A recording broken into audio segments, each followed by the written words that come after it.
Hey honeys, today what we're going to do is add a source, the US HMM article on German railways. We're going to include this into our paper. So I would open up slide 2 for section 2 and go to slide 9. This is going to have all the information that you're going to want to copy and paste from.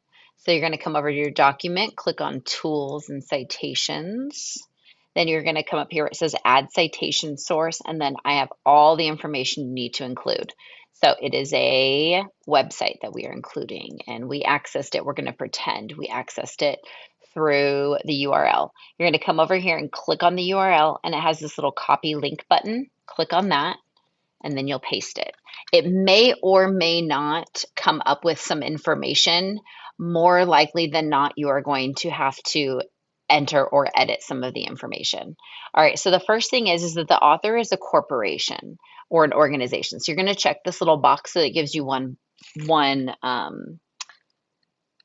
thing to enter, and you're going to do all capitals USHMM. The title of your article is, or sorry, the website is going to be, the web page title is German Railways in the Holocaust. So make sure that it is written that way and it is all in capitals. If it shows up as Holocaust Encyclopedia, delete that part. You just want it to say German Railways in the Holocaust. The website title is the United States Holocaust Memorial Museum. It is not in Holocaust Encyclopedia.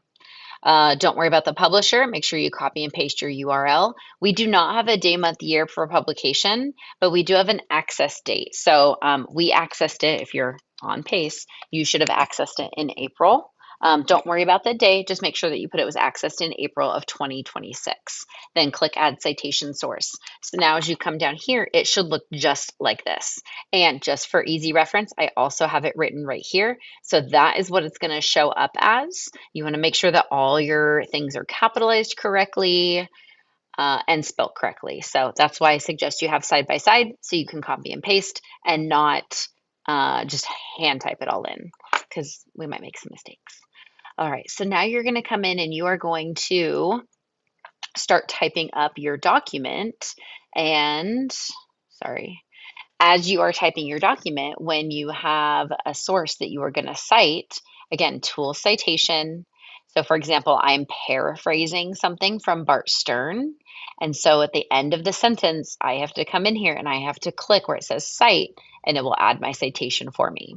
Now, when we are adding the one for the USHMM's website, we are going to have a lot of different sources from this source. So when you initially do it, watch if I hit cite, it's just going to do it like this over here.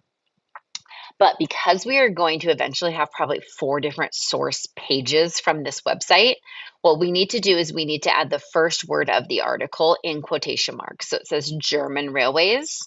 So what you're going to do is when you cite it, you're going to do a space right after USHMM, quotation mark German, end quotation mark, then parenthesis and period.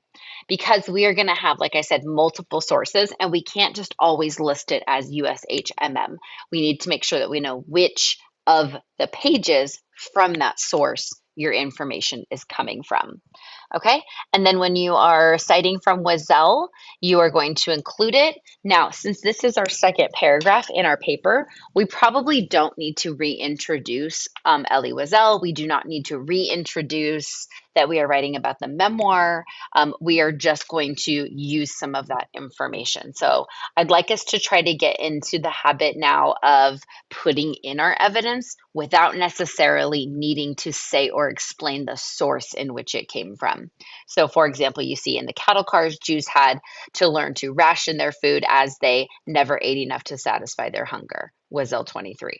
Okay, I want us to work on really blending our evidence in properly and then making sure we are still citing it in accurate MLA format.